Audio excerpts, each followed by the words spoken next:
Hello, everyone, and welcome to tonight's lecture. Our topic today is Life and Death, Human and Inhuman, Aztec Duality, and the Ancient Origin of Dia de Muertos and Nahual Witchcraft, taught by Xōchitl de Monte Albán.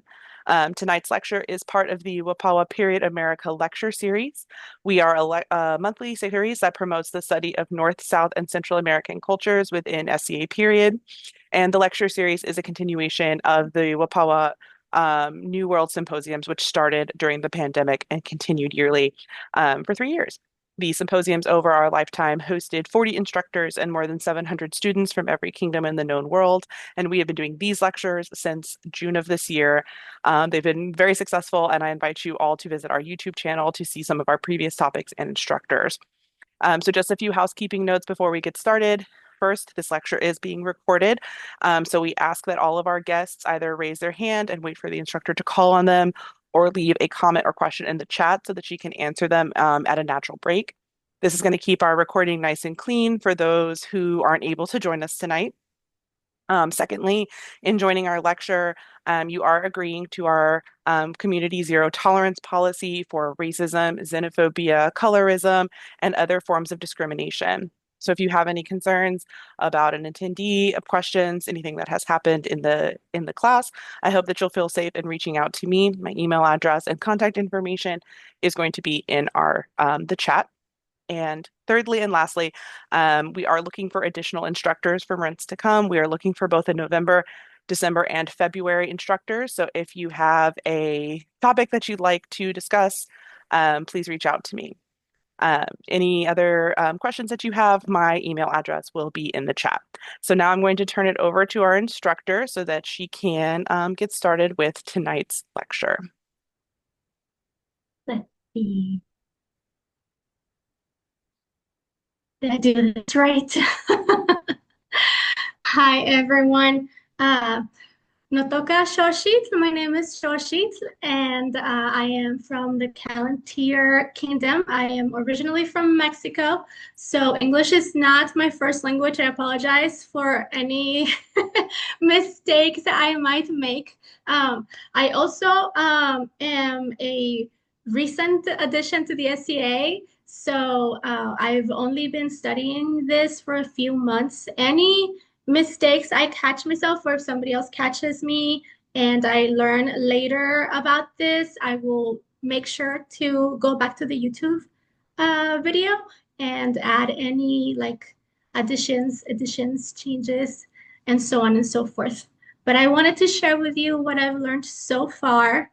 Let's see, because in my country, it'll soon be Dia de Muertos. It's a beautiful tradition. I'm sure lots of people around the world find it just as captivating as I do. I think it's a lovely way of remembering those who came before us. And in my country as well, there is this tradition of alebrije making. I don't know if you've ever seen one of these before, but they're fairly ubiquitous in Mexico.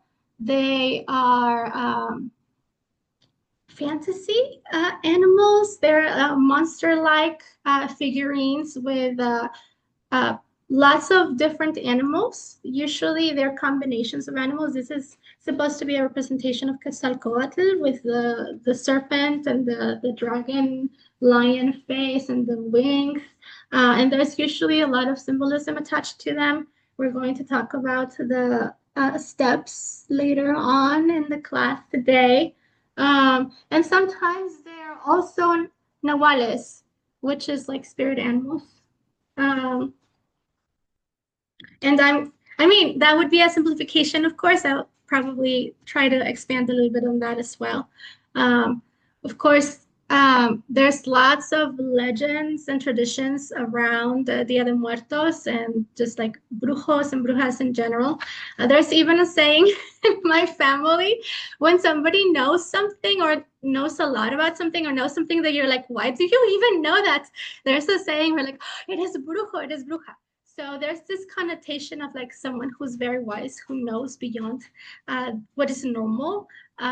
So there's a lot of that. Who and what are we talking about exactly? Long answer short. I don't know what a good label would be. In archaeology, a lot of people, a lot of archaeologists, historians, etc., use the term Anahuac, which comes from the Nahuatl between or by the shores. So it's like a reference to the area being encompassed by water on both sides of the Mexican cuenca, the curve of land. It could also be a reference to the fact if you see in the corner of the picture in the map there, you can see that in the center of Mexico, right there where now Mexico City is, there used to be this huge, like it's still somewhat there, a little bit, not all of it, but most of it has been covered by Mexico City itself. And the people who started it was the Aztec people who built Tenochtitlan right there. And there's also all these other people who are nearby, and some of them were friends, some of them were enemies, some of them were frenemies, some of them were neighbors, and um, you know, co-cultures, people who did culture with them, who did a lot of trading and who did a lot of there was a lot of contact. And so there's a lot of although each of these cultures is its own unique culture, there's also a lot of elements that they share. And so we're not trying to like make um this overarching statement about all of them by putting them together. Think of it, for example, how we talk about Judeo-Christian traditions sometimes, and we talk about the Christian God, and it's the same God that we are talking about, even if maybe we don't call him Yahweh, we call him, God or Lord Father. There's a lot of like language similitudes. There's a connection there that does not exist with other religion groups. It's sort of like that. It's an attempt to create links so that we can study them, right?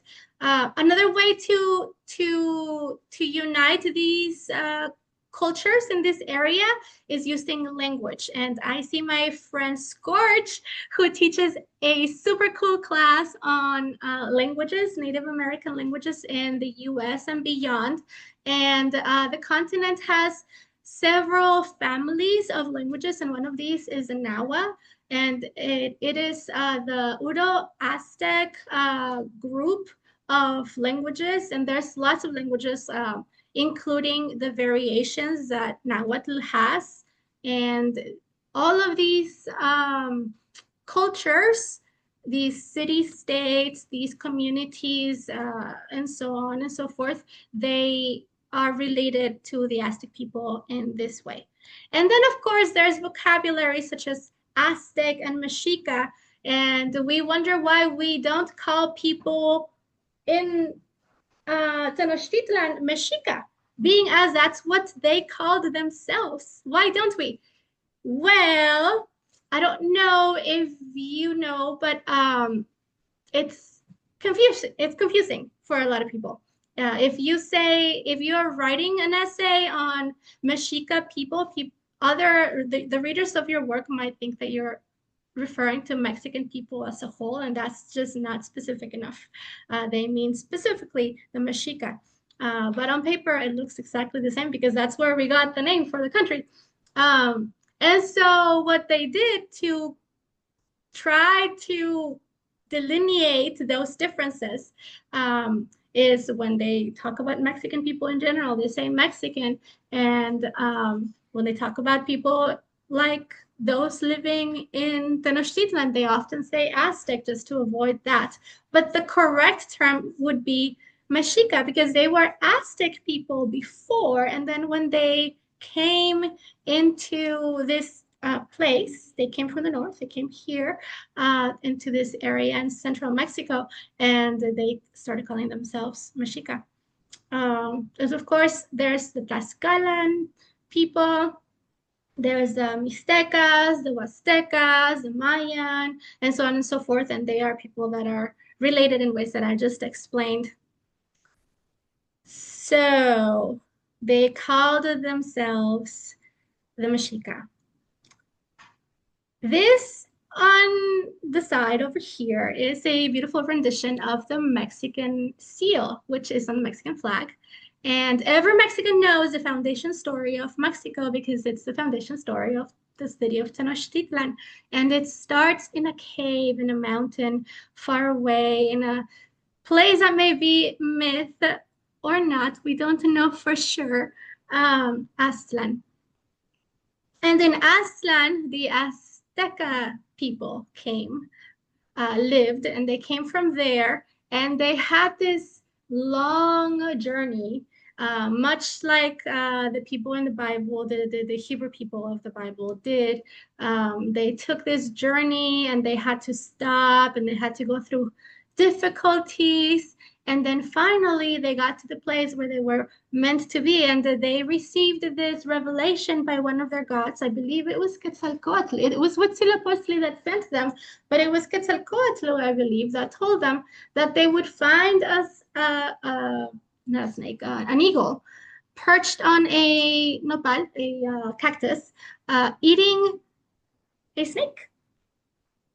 And so finally, they did find the foretold image or the foretold moment in which this majestic eagle had perched and to eat its snake, its captive, and therefore they became the Mexica. And so historically, before this happened in the history of the Aztec, before this journey happened, it would be correct to call them Aztec. But when they formed the city-state of Tenochtitlan, they became the Mexica. So that would be the correct way to call them, but we call them Aztec because it's easier and simpler that way. This is a really cool picture I found online. It was made for National Geographic by the artist Edward Babinski. And you can tell he is not Aztec or Mexica very easily because there's a few mistakes that a Mexican person, Mexica or otherwise, would see right away. But it's a really cool image because it shows the universe as the Aztec people saw it. How did they see the world? They thought there was this flat world with four rumbos, four, I had trouble with this the other day too, directions of yeah, which we now call north and south and east and west, right? But to them, the important one was east and west because that's the trajectory of the sun, right? And so you can see the sun and God there, and there's the moon, and there's the warriors accompanying them. And there's a story about how warriors, women and men, because men fought bravely in wars, but then they also did not die necessarily at war. They usually sacrificed themselves, or they were sacrificed. And then women also did the same when they fought the war that is childbirth. And so there was half of the way the warriors would beat their shields and accompany the sun. And then the other half of the way, it would be the women. In the center, there should be two, not one, two duality, guys. Two temples. It was a temple with two shrines, if you will. And for the longest time, I thought it would be to the sun and the moon. And that is the case in some places. But here, it is actually to the god of the war, or heaven and earth. And then there is the other one that's for Tlaloc, the god of water, which is the other way in which life comes about.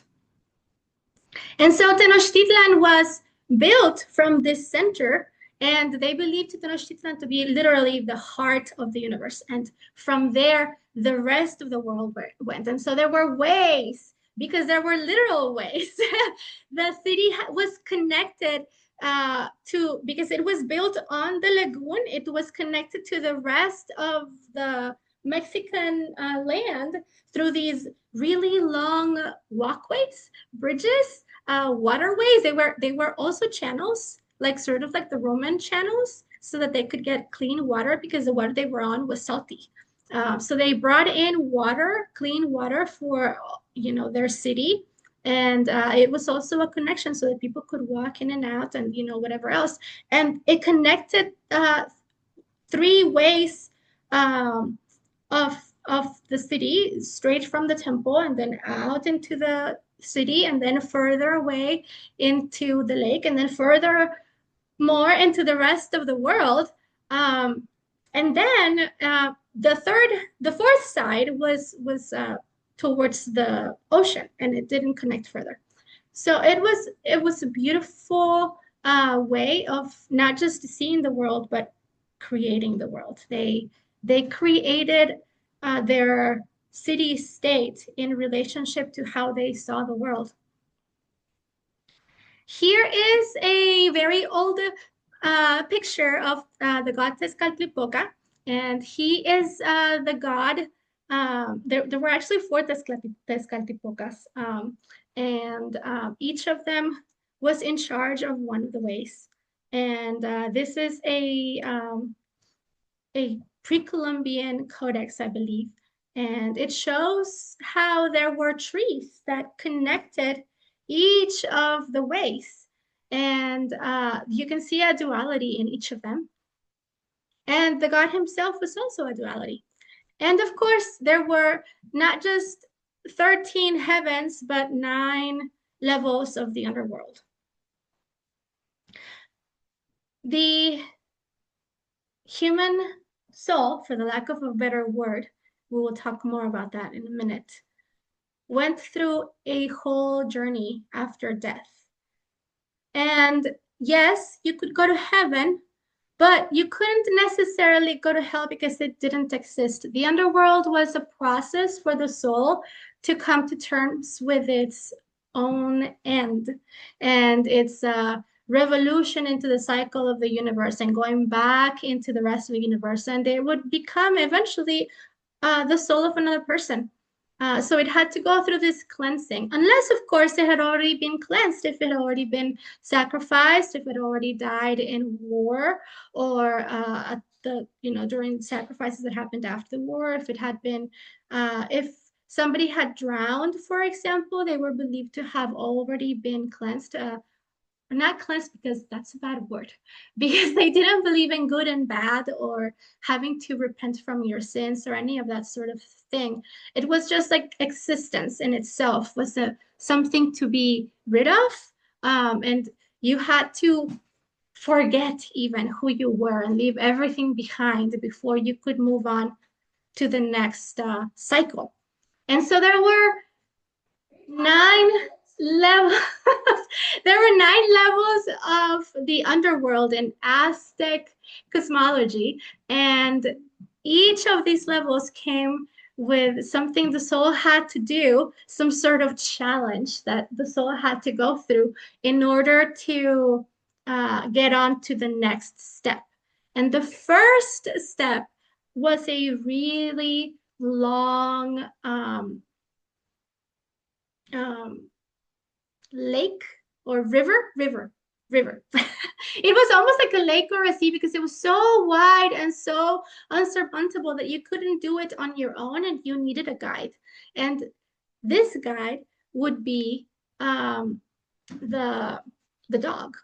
And so it was believed in the world of Aztec people that if you were good to dogs, you would be all right because someone would come and guide you through this first challenge. And if not, then your soul would probably meander up and down the riverbank and never ever make it to the next step. Maybe it would get lost and it would never come back to life. It would just disappear forever.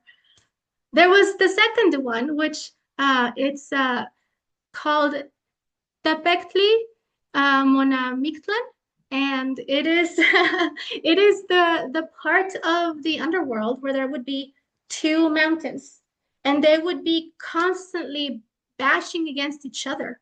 And so the challenge was to be observant and patient and wise enough to not just rush through carelessly and be crushed by these mountains. The soul had to intelligently, strategically get past this area between the mountains. There was a second mountain or a third mountain, the mountain made of obsidian knives. And this entire area was covered in obsidian. And obsidian, if you don't know, it's a very easily sharpened stone. Maybe Scorch will be like, I don't know about easily, but but it is very sharp and like almost like knives or glass. And the challenge here was that every time it was inevitable, you would get hurt by these obsidian knives. But every time you did, a small part of you would fade away, a memory, a moment, something that made you intrinsically you. There was another section of the underworld where there would be this incredible wind, and the souls would be taken over by the wind and flop around like a banner. And so it's called after said banners. And you were at the mercy of the wind. There was a second one next one, and the arrows that were probably lost at a war, the mistakes that other people had made, perhaps the mistakes you had made, would shoot at you. And it's not clear to me from what I've read whether like this is supposed to be like symbolic, like, or if it's supposed to be like actual mistakes, like arrows that were lost or were believed to like somehow make it all the way. You know, sort of like when you were little and you would lose a balloon and you're like, oh, that balloon is gone, but it's going to the heavens. I don't know. Am I the only one who thought of balloons that way? Anyways, arrows would get lost or mistakes were made, and these mistakes would shoot at the soul. And again, slowly taking away from the soul. And so on and so forth. I think there was like another place where there's also a lagartija, lizard, a great lizard, and the lizard was going to sort of like decide if you were worth, you know, after all of this. There was also a jaguar who would take your heart from you, which, by the way, makes me think like if you are an Aztec person and you like actually really truly believe that eventually your heart is being taken away, like it makes sense to me a little more that a soul, like a living actual soul in the world, would think, well, I mean, either I die now or I die later, but my heart is going to be taken away anyway. Like this is happening no matter what. I don't know. Food for thought. There was finally the ninth place, and in this place there was the god and the goddess of death, and they would finally greet you, and they would give a speech and let you know that maybe you expected to go to heaven, but you probably didn't because you're Aztec. And they would be like, welcome, you are now able to come to peace. So it was an entire journey of like epic proportions. And it took 4 years to do all of this because, of course, these were difficult challenges that the soul had to get through. And it was all based upon this idea that the world was a duality. this chimali, this shield here at the very, very top, it's an actual brooch. It's a beautiful piece of jewelry, and it is a part of the funerary offerings that are in Monte Albán, which is the place that I've named myself or my character, my persona after. And it is called, I left it here for myself. It's called Shikalkolyuki. Shikalkolyuki. And it is basically a double spiral which symbolizes movement and the fact that the world is believed to be a cycle, and everything in the world has uh, uh, a second version of itself or a second part of itself. There's men and there's women, and the in between are also in that duality, and they're part of that idea of who men and women were as a human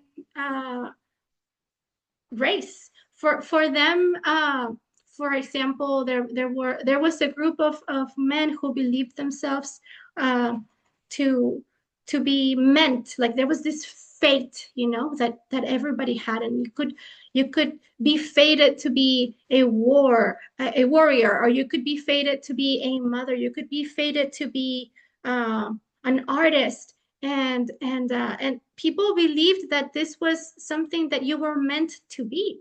And there was people in the Aztec world who thought of themselves as being meant to be a part of their community by being mothers and rearing children and weaving and doing all the things that women thought them back then thought themselves to be. And even if they were biologically men, they were accepted as women. And so the duality encompassed, it wasn't just two. It was never just two. There was other things as well, but they were integrated into this duality.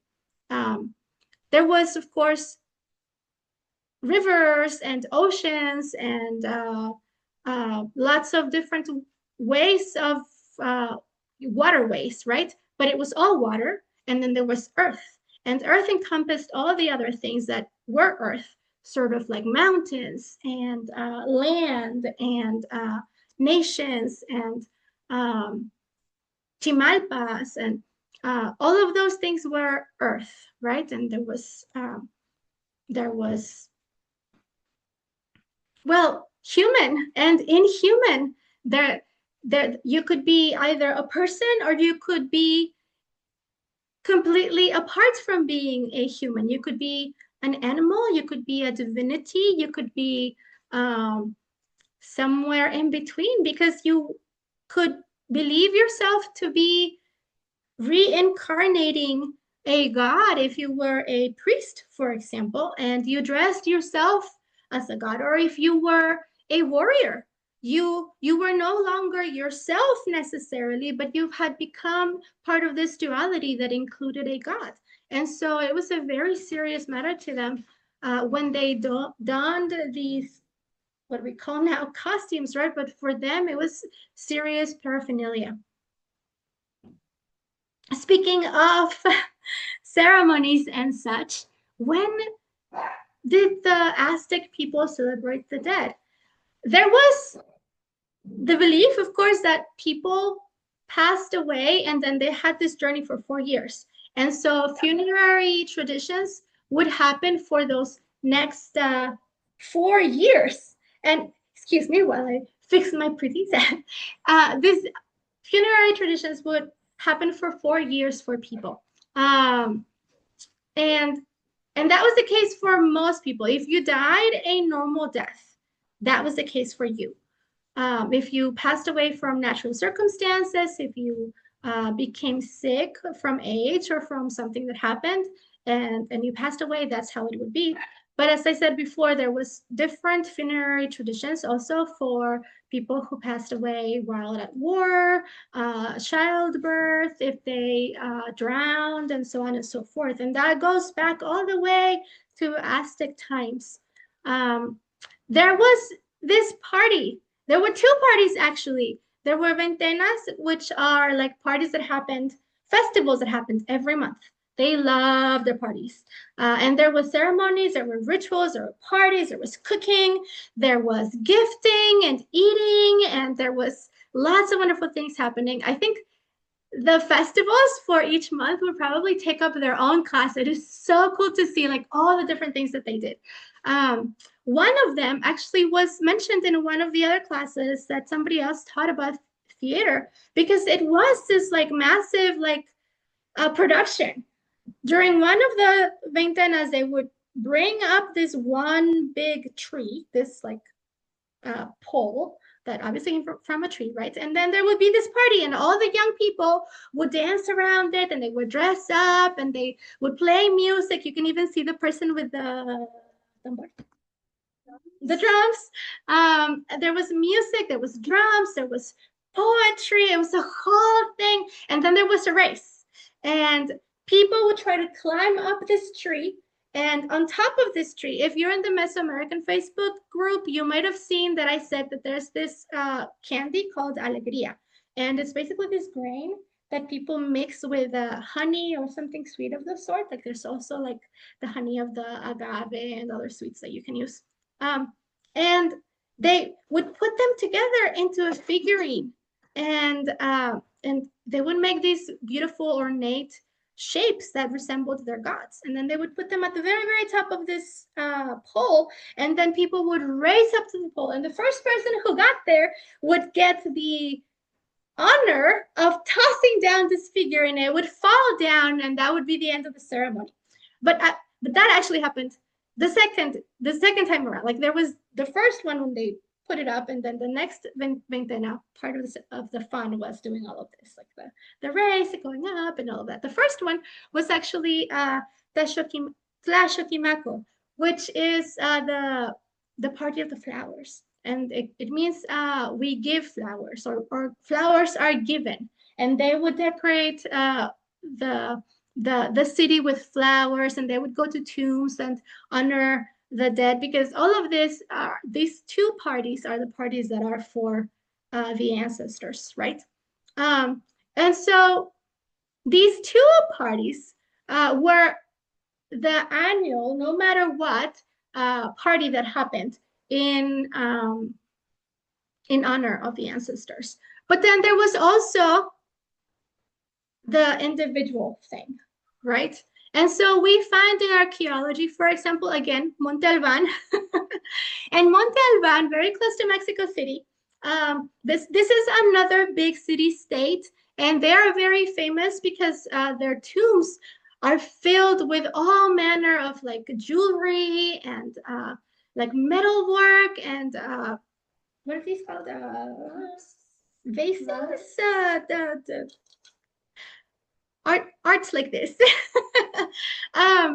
And it pottery. Thank you. Pottery. There's murals, as you can see here. There is so much to study. It's just this wealth for archaeologists and historians and people who want to study the culture of the time. There is just such a wealth of information. And of course, these are the places where the very wealthy were buried, right? And they were buried ceremonially. So there's the places where incense the copal was burnt, which are beautiful and in the shape of the gods. And there was, of course, the bones of the person. And then it's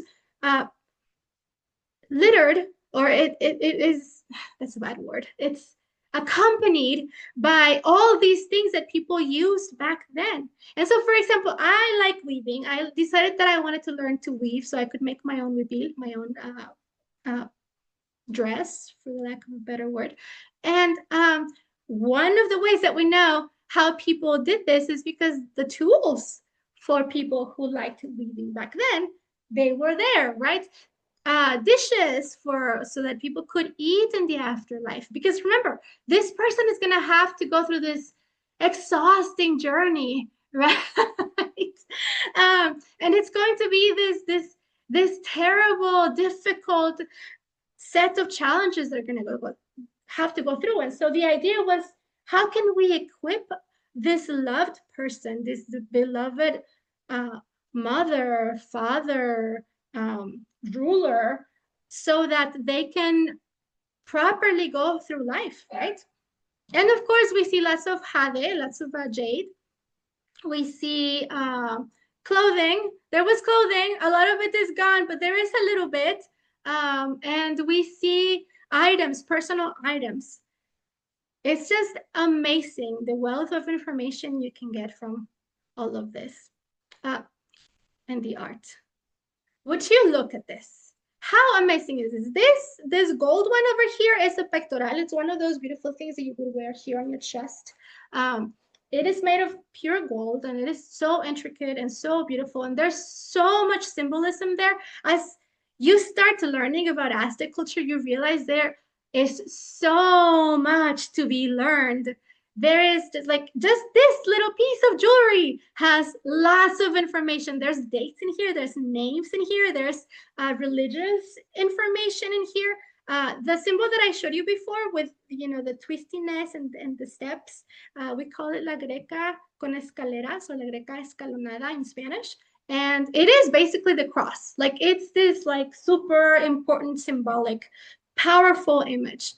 And on the other side, there's this queen, and she has a funerary mask, and she has beautiful jewelry, and there's more in her tomb, of course, but I just wanted to show you like a little bit of the art that was happening back then. Just the beautiful stuff that they would bury people with. It's just amazing. Okay, I see that there are some questions in there. Let me see. Hi, everybody. Oh, yes, obsidian. Isn't it so cool? It is so amazing to me as well. In these pictures, there's a couple of things here that I wanted to show you that I thought was really cool. There were several ways of burying somebody if you were in Tenochtitlan, or, you know, in the vicinity as well. If you were very important and very wealthy, you would be either ritualistically put away in the way that I just showed you, or you would also be cremated. That was also for the very fancy people. Cremated. Definitely for the fancy people. And you can see here in one of the pictures, there's somebody's skull and ashes all around, and they're like in this like special container. And we have found containers of many kinds, dating back to like the classic. Another way to be buried was by being bundled up almost like a mummy in cloth. And of course, you could also be buried simply in your yard. And lots of people were buried in their own homes because it was a good thing to be close to your loved ones. And it was good to have the proximity so that you could ask them questions, consult them, get their blessings, and so on and so forth. You might have noticed there's a little brown dog. And in one of the images, like, it's translated like all the sections of the afterworld, and it says that the yellow dog, but I don't think it's yellow. I think it's supposed to be brown. Bermejo, and I think it's meant, I'm pretty sure. Anyways, brown dogs. Because apparently if it's a white dog, it's not going to help you through the afterlife because it doesn't want to get dirty. And if it's a black dog, it's already gotten dirty. So maybe it's already helped somebody, or maybe it doesn't want to get dirty, but it's not going to help you. It's the brown dogs that are going to help you. I always did like brown. So this beautiful, cute little dog. And there's this like very famous dog in Mexico called the Xōchitl. And it's very expensive nowadays to have one of these dogs because like they're historical. They've been around for like millennia. They're like this big deal. But back then, that was just, you know, their dog. And so somebody was buried with a figurine of their dog so that their dog could accompany them into the underworld. I think it's so nice. And then somebody else was buried with a jaguar skull, and in the jaguar skull there was this jade bead. And apparently this was like normal. Like a lot of people would be given a bead, a jade bead, and sometimes they would put it in their mouth. It reminds me of that thing where like people would be given coins and it was supposed to be like for their passage or something. So I wonder if this jade was like payment. You can see in that picture there that like it is often the case. Like there would be some sort of like a jade being given to them, and a lot of the times, for whatever reason, they would put it in their mouth.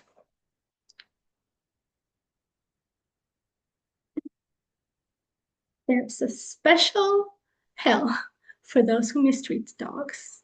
And as I said before, if you were mean to dogs, it was believed you would probably not go to hell. No, no, no, no. Not really. You would just like get the worst of the worst. You would just be lost forever and never accomplish anything ever again, never reincarnate into a next life, never cycle through, become part of the duality of the world. You were like, it was the worst that could happen to you appropriately, if you ask me. Yes. So I've been talking about the human soul because it's the human soul that travels, right? But I found this book by this very famous person called Alfredo Lopez. And in his book, he explains to us that the Nahual people thought themselves to be like the gods. And so this duality thing happened to them as well. They had a body and then they had this like essence, right? And their essence was composed of many different essences. And we have been talking all this time about this essence that connects them to the underworld, right? And so you can see here that there is a person in the Codex Mictlan, and you can see that he has a body, and the body is a body because it has, you know, redness, the blood, you know, and it has a skeleton, and it's very like human. It's very body-like, and then from its liver, there is this other part of his essence, this life force that connects him to the rest of the universe and to the divinity. And then there's this other side of him that also connects him to his more like mental capacity side, like his decision making or her decision making, him or their decision making, and their thoughts and processes and their memories and all of that, you know, is also a part of that. And then there's yet another one. It's called the Xōchitl, and I'm going to be honest with you, I forgot what that one is. And there's more. This is a very simplistic one, but in the book he explains how there's this plurality of essences, and all of them together they constitute the human soul. And so a soul is a way of calling it, but it is us just like coming to terms with the fact that we don't speak Nahuatl, and this is easier for us, right? But to be fair, this is actually how it is. And so from that, there's these two theories, these philosophies, and they come with their own practices. There's Nahualismo, and it's this philosophy that links human with the inhuman. And it links you through your soul to animals, to Aztec gods, and so on and so forth. And it's called the tonali. This life essence is the soul that can transmute and can transform into something else entirely. So you can, if you have a connection to a god, you can become that god. So priests, for example, they were Nahuales. They were able to change themselves, be a Nahual, and don the clothes of a god, and become the god. It sort of like Catholic people when they believe they are eating the essence of Jesus Christ through communion. Like it was a belief, a very serious belief. They can transmute their soul and become the god. It was the same for other things as well. They could be animals, they could be even things. There were these stories of like these warriors who would turn themselves into some sort of weapon, and they would be in the middle of the war, and they would be a part of it, and there would be this like flecha, this arrow, going around. Who was leading this arrow going back and forth, defying the laws of gravity, killing people back and forth, or capturing people? Because I will tell you, there is a misconception that the flower wars were actual wars, and actually there was actual wars, and they did happen. But then there were the flower wars, and the flower wars, their idea was to make it even more difficult, because you didn't just have to kill the person, but you have to capture them.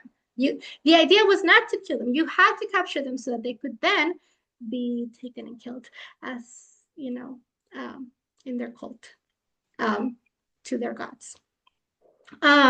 So this really cool belief, for example, that they could be warriors and they could be Nahuales, and if you had a connection to an animal, you could become an animal. Maybe you could become a jaguar, you could become a coyote, you could become a a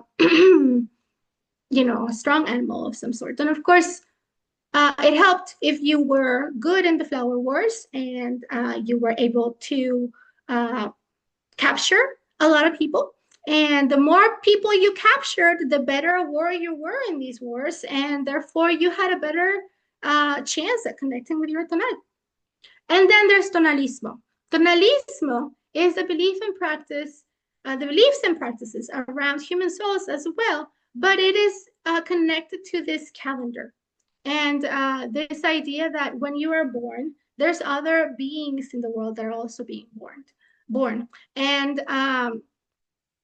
so people would even be named for the day that they were born. So there was this like set of animals, and then these numbers, and then they would go on a cycle basically. So maybe you were named 3 monkey, or I don't know, 5 sugarcane, things like that, because you were named after the day that you were born. And then there was a tonal for that day. That tonal means day. And there was also this animal that you were linked to, because that animal just so happened to have been born on that day as well. And it wasn't necessarily the name of the tonal, by the way. It was another animal. The name with the animal and the number was just the name of the day. But on that day, there was another animal. It was born with you, and then all of a sudden there was this connection. It was this like spiritual connection. And so there were people, brujos, who were powerful and like in charge of their tonal. And so they could turn themselves into a bird, maybe, or into a coyote, or they could turn themselves into something else, and I don't know, go do something to that community over there so that they could defend their community. So there wasn't good and bad brujos, by the way. It was just like, if you were a Nahual, a brujo, and you were in defense of your community, you were useful to your community. It wasn't so much about what you did, but why you did it. And if you were helpful to your community, you were good. And if you were unhelpful to your community, if you're selfish or you did things that were like out of line, then you were bad. And good and bad did not exactly exist, but like more like useful and out of bounds, really, honestly, right? And so here, for example, we have examples of gods being their nahuales. So a god can appear in Mesoamerican art as an animal sometimes. And so now if you see Mesoamerican art, you'll know not to think an animal is necessarily an animal, because it could be a Nahual, it could be a god, it could be a person being in a Nahual, it could be a date, it could be there are so many things there. So now you can be ignorant, but with an edge. And hopefully you can have a different perspective, because if you see this before, perhaps if you didn't know all the history, all the religious power and importance of these images, you would not see the duality in that quote unquote I. You would not see that a dog is a very special Nahual. You would not see that it is just as powerful or more powerful than other animals as well. You not see necessarily the importance of a specific type of animal, and so on and so forth. And so perhaps you would need a little extra something like this studious person. I can't pronounce his name. And he's telling you the helmet completely enveloped the head, allowing the face to protrude through the opening of the heraldic patron's mouth. And so now we know it's not just a patron, right? Like this is someone, this is an animal that this warrior has become, right? And it is implying that the man was essentially one with his animal and, being a counterpart to his Nahual in this religious belief system. And so now if you see los voladores de Papantla, you see them all dressed up and in their garb, and you hear the music and you hear them going up, you see them going up this pole, you realize this has been happening for hundreds, if not thousands of years. And you realize the importance of why people are so attached to these traditions. There's so much history. There is so much power in continuing to do these things, these ceremonies, hold this sacred space for the indigenous people to connect to that part, that that for them and for us as Mexicans, I think ancestors an essential part of our identity. And you will this, right? Here are my sources. In doing this sort of thing, I am hoping to translate those lectures that universities in Mexico are making available to people all around the world. They're in Spanish, and so it's very difficult for someone who doesn't speak Spanish to have access to them. And so I watched a ton of these lectures. And the cool thing is archaeology is young in Mexico. A lot of these things are have been found and are being studied by the people who unearthed them 20, 30, 50 years ago, or they're like the student of the archaeologist who first found it in like 1970, or so on and so forth. It is really cool how you can ask the people who are like involved on the day-to-day basis with all of this. It's really cool. So, Plashkmati, thank you for having me here today, and thank you for listening to my lecture today. Let me know if you have any questions or anything you want to say. Thank you so much for coming out today. I am going to end the recording for everyone, but we will keep the room open for a few more minutes, 10, 15 minutes, so you guys can chat with our lecturer and learn more about the topic, share your thoughts about her amazing work. Again, thank you so much for your work, and this video should be on YouTube within the next week or so for people to rewatch or to share. Thank you so much. Thank you.